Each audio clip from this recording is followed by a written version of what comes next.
Welcome to a new episode of 2020. It's great to see you back. My name is John Gerges, and I am the host for this evening's session. And I have with me some amazing, distinguished guests I'd like to introduce to you. Hi, my name is Myrna, and I'm from St. Mark's, Scarborough. Hi, my name is Mark Cherubim, and I'm from St. Bishoy, Stouffville. Hi, my name is Stefanos Fafrodi, and I'm from St. Bishoy, Stouffville. Hi, my name is Sylvie Femi, and I'm from St. George and St. Louis, North York. Excellent. So here we are, and we're going to discuss something that is probably, you've heard of it before. It's called speaking politely. Actually, it's about swearing. So let's see what the gang has to say. What's up with swearing? For some people, I think you can get so used to it that you'll just start swearing without even knowing. So it becomes a habit. I'm definitely guilty of that, especially when I'm emotional, whether it be angry or sad. It's just, especially angry, the swear words start flying when you're angry. I think people that can control swearing can also control their emotions. I think those two sometimes go hand in hand.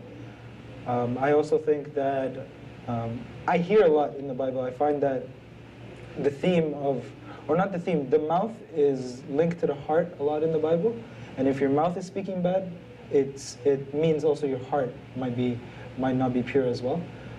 But that being said, though, I'm no stranger to swearing myself. So Swearing could also lead you to fights, like maybe with your family or friends or anybody you just meet on the street. It puts you in really tough situations and situations you don't want to be in. Okay. I definitely side with Mark about what he said. I am also guilty, but at the same time, I know it is a sin, but again, sometimes you just can't help it, especially when you are emotional, when you're upset, when you're angry. And yes, it does lead to some things that you usually wouldn't do if you're not under that sort of emotion. But then again, it does come out, and I know it's a sin, but then, you can't completely control it every single time, as some may say, but I don't know, I don't think so. Okay. I just think it's very vulgar and disrespectful. You can use, there's so many different other words you can use instead of using these specific words, and people, it's been, people swear so much that it's just become like a language that is acceptable to society when it's really not. It's definitely something we've become desensitized to, in the sense that I remember when I was a little kid, first time I could put a finger on myself swearing, I felt really bad. I didn't want to say another bad word again. I mean, a couple years down the road, or 5-6 years down the road, it's normal. I don't feel as bad as I used to. I've become desensitized to it. Right. Yeah. Partly due to society, partly due to the environment I'm in. Right. So it's something that might even be imposed on us at a young age. Yeah. So. About swearing, do you think it becomes a routine, could become a habit? Yeah. For sure. Do you think it's possible? I feel like, I don't know if it's a habit, but it's become, these certain words have become normal, become regular vocabularies that we use in all our sentences. You could go saying, having a full-out conversation, full-out discussion, and you're using these words not realizing that you are swearing. I'm talking normally, but you don't realize that you're swearing.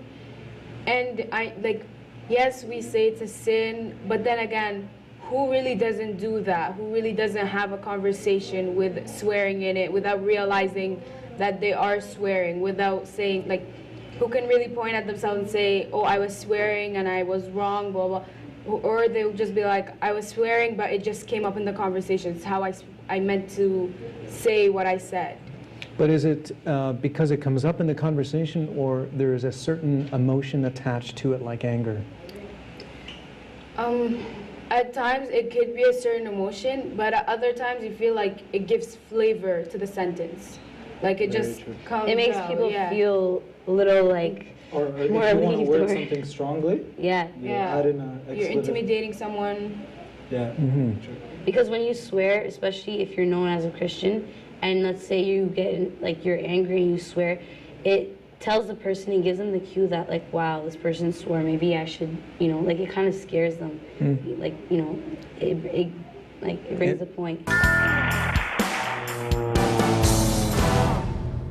If you're swearing and they're swearing, there's not much intimidation going on. I mean, you're Yeah. speaking the same language, Yeah. right? And I'm just thinking, about the words that we choose. I mean, why those particular words? We all know what they are. And you know what's interesting? And it's the same words that are used in all the countries all over the world. The same words. I don't even think it has a meaning, to be Right. honest. Like most of the words, I'm pretty sure we all could think of 5 at the top of our heads. They don't have a meaning. Like, So why are they used? I think that contributes to the insignificance we put to it. I don't think we purposely say bad words, but like she said, it gets to a point where it doesn't even have a meaning. I'm just saying it because it's Exactly. colloquial language to speak. Right. Yeah. So there's a desensitization that's Yeah, happening. Definitely desensitized. So I'm no longer sensitive to the fact that that particular word that I used in that sentence is inappropriate. Yeah. I Right. think it also like becomes like a style. Like they don't care if they say it; they just say it because everybody around them is saying it. Yeah. and from my point of view, if I was getting into an argument with somebody and they started swearing, it just makes yourself look stupid because it's like you don't have any other words to kind of back up your argument or what you have to say, Sure. It's just very low, like, it's my opinion. Yeah, like after using words like that and you think about the conversation later on, how do you feel about yourself? It depends of the results. Like, it can result, like, it depends who you're talking with as well. You gotta realize who you're using this language with. If you're using it with someone that knows you inside out and knows what you're saying means nothing, and you're just using that language, like I said, to like give a flavor to the sentence, it won't matter whatsoever. But then again, if you're using it to someone that just met you and the result was that you did get what you wanted, and like I said, sometimes you gotta use it to get what you want or to give send a message out there. Okay. But I also feel like if we put self-control and if, like, let's say in church, for example, we're not going to go and say it. We're not going to go say it in church because, it's out of respect. It's for the house of God. Then I don't know why self-control is so hard for people to do it outside. Like, you can not swear in church and stuff, but when you're outside, you can't swear either. Of course, you can stop. If you have self-control in church, you can also have self-control outside. And obviously with the power of God help. No, I'm glad you brought that up because being in church doesn't necessarily mean that, when I go outside of church that I can't swear. If you are true to yourself, you're going to be the same person whether you're in church or outside of church. Yes. So if I am in church and I avoid swearing, then I should do the same thing outside of church because I am the same person, inside or outside. Being in the house of God, that's just the building. Yes, it is His house. But understanding as well that we are the temples of God. God said that He dwells within us. And He lives within us. If God lives within us, and we are using language that is not edifying or glorifying the temple, we are His temple, how do you think He feels? I think personally myself, I wish I looked at it that way, because you wouldn't go to the physical house of God, spray paint the walls or scratch the paintings, just like Or tattooing. or just like you're being the temple of God. Whatever you say represents what's inside. If you're swearing, it's just like destroying or defecating on The temple. the walls of the physical church. You being the actual temple of God in the body. Right. Yeah. It's not an easy thing to control our tongues. And St. James speaks about this very clearly in his epistle, that he says, it's very difficult to control our tongues. It's like if you look at a huge ship, it's steered by a small rudder in the back, and it can steer that huge ship in different directions. And he says, just like our tongues, right? Our tongues can steer our whole bodies, and our whole image is steered by our tongues and what we say. And out of the mouth speaks of the heart, right? So if you think about, let's say you're having a conversation with a friend outside a church, and there's some swearing going on, and someone who doesn't even know you, but knows your friend, comes into the conversation. What do you think their perception of you is going to be? I don't know. I feel like, like I said, to some people, it depends who you're talking with. Some people, they're gonna be like, "Whoa, what's with the vulgarity and like what's with this conversation?" But at the same time, someone might come and just join you, which is what many people would do. You'd be surprised, especially. I know this is something that's terrible to say, but people do swear inside church. That's how normal it's become. How words like the words we do choose to say have become just normal vocabularies that we use on a daily basis. No matter where we are, no matter who we're with, it just happens to come out and be said.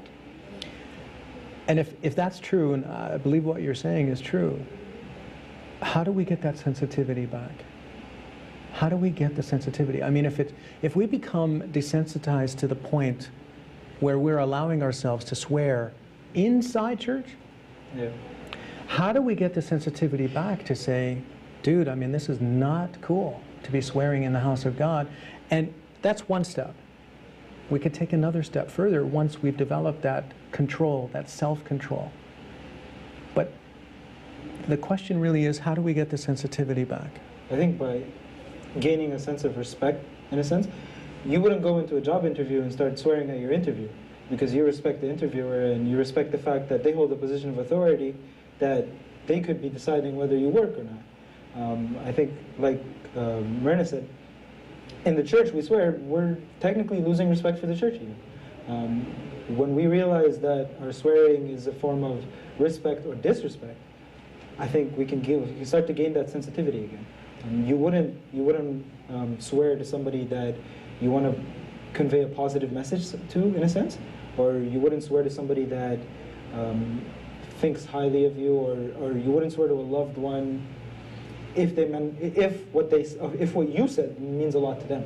Mm-hmm. I think we should also stay away from the people, from our friends that also swear a lot. Not as much to stay out with them, but like bit by bit separate until neither they become better and they stop swearing, or as might as well you have to leave them. So to gain our sensitivity back, I think you've mentioned some really good things, like staying away from friends maybe that influence you and think that it's just part of the daily language. Introduce it to them, saying, it's not respectful. I don't feel I'm respecting myself. I'm not respecting the person I am. God lives in me. I'm a Christian, right? I'm not respecting who I am as a person if I'm going to use that type of language. That's one step. And the other thing that really will increase my sensitivity is reading God's Word.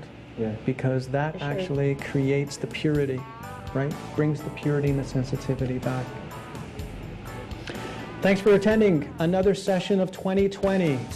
We look forward to seeing you very soon. God bless.